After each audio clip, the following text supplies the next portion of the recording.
Su mumis yra pats valstybės sekretorius Markas Rubijus, jis yra čia su mumis. Pone sekretoriau, ačiū, kad skiriate savo laiką, žinau, kad esate užsiėmęs ir turite daug reikalų spręsti. Galime pradėti nuo klausimo tiems amerikiečiams, kurie galbūt nesupranta kodėl. Dabar noriu tai aptarti labai konkrečiai ir detaliai apie šio reikalo būtinybę dabar, kai artimųjų rytų pasiuntinys Steve'as Witkofas dalyvavo šioje laidoje ir paaiškino, kad Iranai nesiderėtų dėl savo branduolinių ginklų programos atsisakymo. Ir jie gyrėsi turintys 460 kg. 60% praturtinto urano, kurį būtų galima praturtinti iki karinio lygio. 90% per 7-12 dienų. Tuo metu atrodė neišvengiama, net ir su Midnight Hammer jie laikysis vadinamosios neatimamos teisės. Tai buvo lūžio taškas. Tai buvo vienas iš lūžio taškų, dalis posūkio. Tačiau Iranas tai daro jau 47 metus, mes žinome, kaip šis režimas veikia. Visada sakau Iranas, bet aiškiai pasakau, nekalbu apie Irano žmonės. Žmonės ten net nemėgsta šios valdžios. Tai radikalių dvasininkų režimas, žmonių, kurie tai laiko savo misiją. Žinau, kad tai gali skambėti fantastiškai, bet tai yra absoliuti tiesa. Tai režimas, kurį valdo žmonės tikintis, kad jų gyvenimo misija ir tikslas yra sukelti pasaulio pabaigą. Šie žmonės nori branduolinių ginklų, mes tai žinome. Jie renka viską, ko reikia branduoliniams ginklams. Gamina ilgo nuotolio raketas, galinčias pasiekti Zevą. Praėjusią savaitę matėme, kaip jie pademonstravo 2 iš jų. Nors jie neigia juos turintys, jie praturtino uraną iki 60%. Kaip sakiau, nuo 60% iki 90% reikalingų bombai užtrunka nuo 12 iki 14 dienų. Jie gyrėsi vis dar tai turintys. Jie reikalauja praturtinimo nuo 60 iki 90%. Jie yra didžiausi regioninio ir pasaulinio terorizmo rėmėjai, todėl niekada negali turėti branduolinio ginklo. Tai buvo tai, ką prezidentas Trumpas labai aiškiai pasakė nuo pat pirmosios savo prezidentavimo dienos. Nusileisdamas tuo eskalatoriumi 2015 metais, jis apie tai kalbėjo. Iš tikrųjų, jis kalbėjo apie Irano grėsmę dar prieš tapdamas politiniu kandidatu į prezidentus. Jis neleis Iranui būti grėsme amerikiečiams ar ateities kartoms. Todėl mes veikiame labai aiškiu tikslu. Mes sunaikinsime jų oro pajėgas, jau tai padarėme. Didžiąją dalį jau atlikome. Ketinome sunaikinti jų laivyną, ką taip pat jau pasiekėme. Ketinome sunaikinti didelę dalį jų raketų paleidimo įrenginių. Mes esame teisingame kelyje tai padaryti, naikindami jų gynybos pramonės bazę, gamyklas, kurios gamina dronus ir raketas. Mes einame šiuo keliu. Tai buvo mūsų 4 tikslai, nes tai buvo 4 dalykai, kuriuose jie galėtų slėptis, kad sukurtų branduolinį ginklą ir grasintų pasauliui. Jei būtume bandę įsikišti, tai nebūtų įvykę prezidento Trumpo valdymo metu. Mes laikomės grafiko arba esame priekyje kiekvieno iš 4 tikslų. Matosi finišo tiesioji. Tai ne šiandien ir ne rytoj, bet tai artėja. Mes pasieksime tašką, kai mūsų kariuomenė bus įvykdžiusi visus šios misijos tikslus ir tai padarys nepaprastu efektyvumu. Tai pateks į istoriją kaip viena geriausiai įvykdytų taktinių operacijų šiuolaikiniais laikais. Prie šio grafiko dar sugrįšime, nes jūs ir prezidentas sakėte savaitės, o ne mėnesiai. Kažką, ką sužinojome ir jei galėtumėte paaiškinti plačiau. Jei turite branduolinį pajėgumą, jums taip pat reikia priemonės jam panaudoti. Prieš Epic Fury jūs jautėte ir teigėte, kad net ir pasaulis visada nuvertino Irano gebėjimus, kiek branduolinius pajėgumus, kiek balistinių raketų pajėgumus. Ir jūs manėte, kad tai buvo per daug pavojinga grėsmė, kad jos nebūtų sprendžiama šioje operacijoje. Balistinės raketos ir branduolinė grėsmė tuo pačiu metu. Taigi dabar mes matėme, kad jie turi pajėgumų ir veikimo nuotolį, kuris yra daug didesnis, nei mes manėme anksčiau. Panašu, kad dabar jie turi pajėgumų ir veikimo nuotolį, kad jų raketos pasiektų Paryžių ir Londoną. Ar tai tiesa? Tai teisinga iš tikrųjų, bet jie tai neigia, prisiminkite. Kas kart, kai girdite apie Iraną, jūs rodėte to Arašio, jų užsienio reikalų ministro nuotrauką. Šitas vaikinas yra melagis. Jis prieš 2 savaitės per televiziją neigia, kad Iranas turi ilgo nuotolio raketų. O tada jie paleido 2 jų. Dabar mes nemanome, kad jie turi daug, bet greitai jų turės daug. Jie turėjo, mes sunaikinome gamyklas, kuriuose jie buvo gaminami. Šios neseniai paleistos raketos gali pasiekti toli į Europą. Iš tikrųjų, jie paleido į Diego Garcia, viena jų nesuveikė, viena buvo numušta, bet jie paleido jas į Diego Garcia, kuri yra labai toli. Taigi jie siekia galiausiai turėti raketą, galinčią pasiekti žemyninę JAV dalį 9. Tai jie ir ketino padaryti. Jie ketino tapti kitą Šiaurės Korėją, tik tai nėra Šiaurės Korėja valdoma režimo, kuris yra problemiškas ir sunkiai suprantamas. Tačiau Iranas valdoma šiitų dvasininkų turintis raketas galinčias pasiekti pačią JAV teritoriją artimoje ateityje. Ten jie ir ėjo. Tai jie būtų pasiekę galiausiai, jei prezidentas Trumpas nebūtų ėmęsis šių priemonių. Pone sekretoriau, ar manote, kad Šiaurės Korėja padėjo Iranui tiek balistinių raketų programoje, tiek branduolinėje programoje? Negaliu daug komentuoti, tik galiu pasakyti, kad niekas, ką daro kitos vyriausybės ar šalis padėdamos Iranui, jokių būdų netrukdo mūsų misijai. Kai kurios šalis jiems padėjo praeityje, taip padėjo. Be to, Iranas taip pat padeda kitoms šalims, tiekdamas dronus, raketas ir kitas technologijas, kurias jie patys sukūrė. Bet supraskite, Iranui sunku gauti geriamojo vandens, o jų ekonomika yra žlugusi. Situacija dar labiau pablogės po to. Yra ir tai, kad tai šalis, kurioje žmonės protestuoja gatvėse ne tik dėl laisvės stokos, bet ir dėl ekonominių galimybių trūkumų. Nes jie paėmė visus tuos nedidelius pinigus, kuriuos turi esant sankcijoms, ir viską investavo į terorizmo finansavimą. Ir ilgo nuotolio raketas, kasmet didindami jų veikimo nuotolį, gamindami jų tūkstančius ir kurdami tuos vienkartinius smogiamuosius dronus, naudojamus prieš savo kaimynus. Į tai jie investavo savo pinigus ir ketino tai daryti toliau. Jie atsisako dėrėtis dėl raketų, jie net atsisako dėrėtis dėl terorizmo ir atsisako dėrėtis dėl sodrinimo. Jie reikalauja teisę sodrinti. Tie, kurie sako, kad to buvo galima išvengti, turėjo galimybių dėrėtis, bet tik atmetė arba atidėjo. Su Trumpu taip nebus. Jis neleis Iranui tapti branduolinę valstybę savo valdymo metu ir grasinti Zevarui, dabar ar vėliau. Gerbiamas generalinis sekretoriau, manau, kad ideali situacija būtų dėrybomis pasiektas susitarimas. Prezidentas nekartą viešai pareiškė ir sakė tai daug kartų dar prieš vidurnakčio plaktuką ir operaciją Epinis įniršis. Ir dabar jisai sako likusiai vadovybės daliai, kad jis labiau norėtų dėrybomis pasiekto susitarimo. Akivaizdu, kad jie turi galią, nes pažadėjo prezidentui, jog leis 20 naftos tanklaivių praplaukti per Hormūzo sąsiaurį. Ir kiek žinau, tie laivai sugebėjo praplaukti. Taigi jie matyt turi tam tikrą galią. Klausimas yra dėl aukščiausiojo lygio vadovybės. Ar ji bus protingesnė už pirmasias 3 ir ar jie sudarys susitarimą, ar netolimoje ateityje patys susidurs su savo pabaiga. Faktas tas, kad 47 metus jie atmetė bet kokias dėrybas. Tai nereiškia, kad mes nustosime bandyti. Prezidentas Trumpas visada tuo tikėjo. Aš teikiu pirmenybę dėryboms, o ne karui. Praėjusių metų pradžioje jam suteikėme 60 dienų. Šiemet po Midnight Hammer incidento suteikėme dar daugiau laiko. Bet kiekvieną kartą tai pasirodė bevaisėmis pastangomis. Mes ir toliau bandysime. Žinutės yra perdodamos, dėrybos vyksta ir yra galimybė, kad artimiausių metų įvyks asmeninis susitikimas. Mes visada būsime tam atviri. Tačiau prezidentas Trumpas neleis, kad netikros dėrybos būtų naudojamos kaip vilkinimo taktika. Kad būtų laimėta daugiau laiko ar suteikta jiems daugiau erdvės. Šito jis neleis. Žinote, Baideno vyriausybė praleido 4 metus.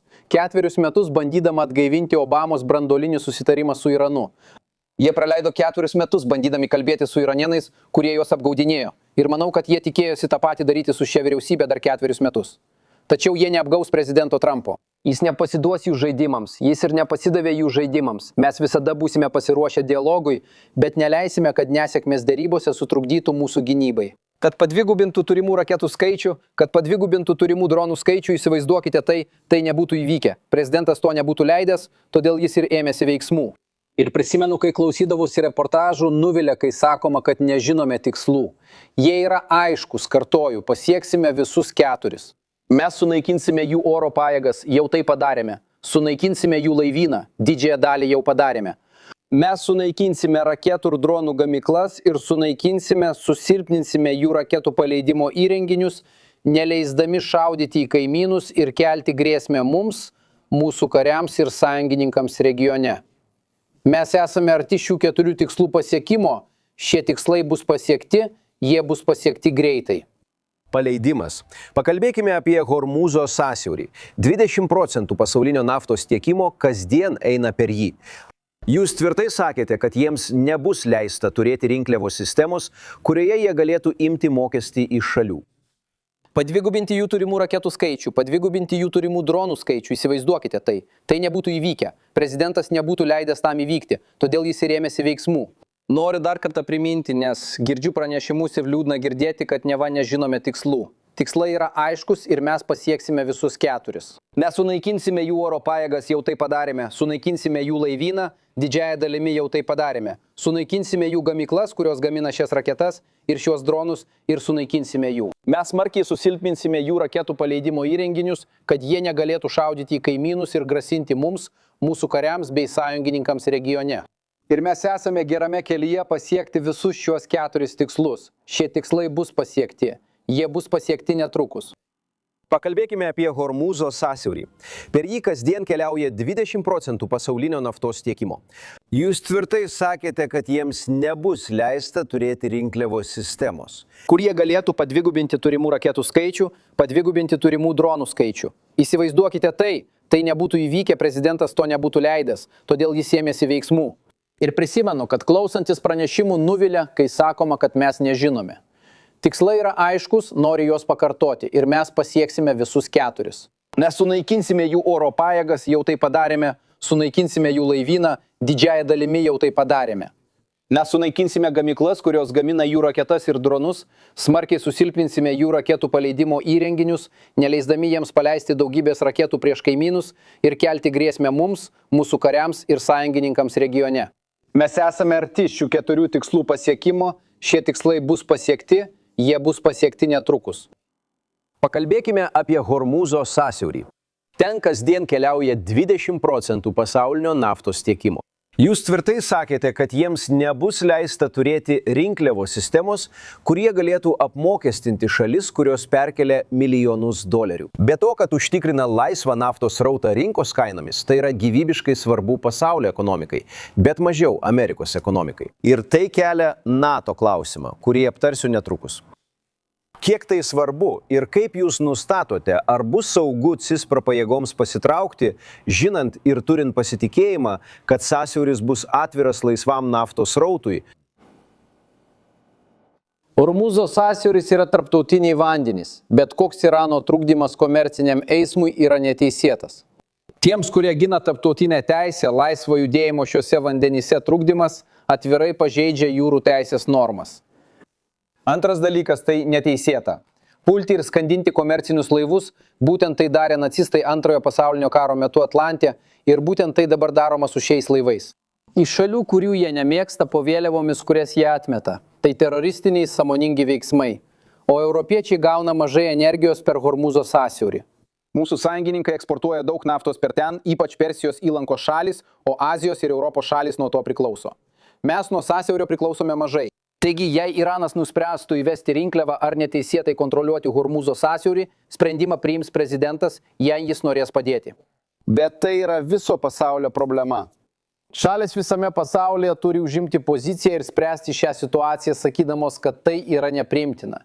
Ir būtent tai mes ir skatiname. Kalbant apie NATO, jūs sakėte, kad mūsų sąjungininkai mus nuvilia, tokie kaip Ispanija, Didžioji Britanija, Prancūzija ir Italija. Ir kad kai viskas baigsis, mes iš naujo peržiūrėsime šiuos santykius. Ir ypač todėl, kad mes mokame 2/3 NATO gynybos išlaidų. O jei kalbama tik apie Europos gynimą, kaip mes tai galime pavadinti, ir ką? Kodėl mes negalime naudotis Europos šalių oro uostais, kai labiausiai to reikia? Kam tada reikalinga ši sąjunga? Ir NATO aljansas yra pavojuje. Šonai, aš buvau didelis NATO šalininkas, kai buvau senatorius Džo Amnėjaus laikais dėl didžiulės jos vertės. Ir tai nebuvo tik Europos gynimas. Tai taip pat suteikė mums karinės bazės, leidžiančias projektuoti galę įvairiose pasaulio vietose, kai tik kildavo grėsmė nacionaliniam saugumui. Jei dabar NATO neleidžia naudotis šiomis bazėmis ginant Jungtinių valstijų interesus, tuomet aljansas tampa vienpusiais santykiais. NATO yra tiesiog apie tai, kad turėtume karių Europoje, kad gintume Europą. Tačiau, kai mums prireikia jų pagalbos, mes neprašome oro smūgių. Jei mums reikia naudotis jų bazėmis, o jie sako ne, kodėl mes esame NATO? Paklauskite savęs, kodėl išleidžiame šimtus milijardų ir per daugelį metų trilijonus dolerių visoms toms Amerikos pajėgoms. Jos dislokuotos regione. Jei esant būtinybei mums nebus leista naudotis tomis bazėmis. Taigi nėra abejonių, kad pasibaigus šiam konfliktui turėsime iš naujo peržiūrėti šios santykius. Turime iš naujo įvertinti NATO vertę mums. Galutinį sprendimą priima prezidentas ir jis jį priims. Užbaikime darbą čia. Kaip sakiau, esame labai arti savo tikslų visose srityse, jas minėjau, bet aš tikrai manau, kad turime iš naujo peržiūrėti. Ar ši sąjunga, kuri gerai tarnavo šaliai, vis dar atitinka savo paskirtį? Ar dabar ji tapo vienpusiais santykiais, kuriuose Amerika gina Europą? Tačiau, kai mums reikia pagalbos, mūsų sąjungininkai mums atsisako leisti naudotis bazėmis ir skristi virš jų teritorijos. Tai yra pagrįsti klausimai, kuriuos turime užduoti ir kurie bus kruopščiai išanalizuoti po konflikto. Mes mokame 2/3 šio biudžeto. Mes išleidžiame $1 trilijoną per metus. Pasinaudodamas progą paprašysiu jūsų dėmesio. Atnaujinimas apie Venezuelą. Ar šiandien susitikote su Venezuelos opozicijos lyderė Marija Korina Machado? Delcy Rodriguezas atrodo bendradarbiauja su Zineva ir jei galite, pateikite atnaujinimą apie Kubą. Atrodo, kad jo žlugimas tam tikra prasme jau visai arti. Dėl Venezuelos prisiminkite, kad turėjome 3 krypčių planą. Pirmoji buvo stabilizacija. Nenorėjome masinės migracijos iš šalies, nesiekėme pilietinio karo ar neramumų gatvėse. Tai buvo plačiai pasiekta. Iš tiesų nieko iš to nematėme. Antrasis etapas yra atsigavimo fazė, kurioje dabar ir esame. Kai matome ne tik ekonominį atsigavimą Venezueloje, bet ir ekonominį atsigavimą, kuris yra naudingas Jungtinėms valstijoms. Jie tiekia naftą mūsų naftos perdirbimo gamykloms. Pelno lėšos yra deponuojamos banko sąskaitose, kurias kontroliuoja Zemairio iždas, kad būtų naudingos Venezuelos žmonėms, užtikrinant, jog pinigai nebūtų pavogti. Kaip šios atkūrimo dalis, šimtai politinių kalinių buvo paleisti. Ar matei tai? Liūdnai pagarsėjęs kalėjimas, kuriame buvo laikomi visi politiniai kaliniai, buvo uždarytas vos per 3 mėnesius. Tai, kas buvo pasiekta Venezueloje, yra nepaprasta. Galiausiai turi būti pereinamasis laikotarpis, Venezueloje turi įvykti laisvi ir sąžiningi rinkimai ir tas momentas turi ateiti, žinote, tai nebus amžinai, bet turime būti kantrus, tačiau taip pat negalime būti pernelyg atsipalaidavę. Todėl jaučiuosi labai gerai dėl pažangos Venezueloje. Per 3 mėnesius pesimistai, kurie sakė, kad viskas žlugs, kai Nikolasas Maduras bus patrauktas atsakomybėn, turi pripažinti, kad klydo. Iki šiol per pastaruosius 3 mėnesius Venezueloje viskas vyko gerai.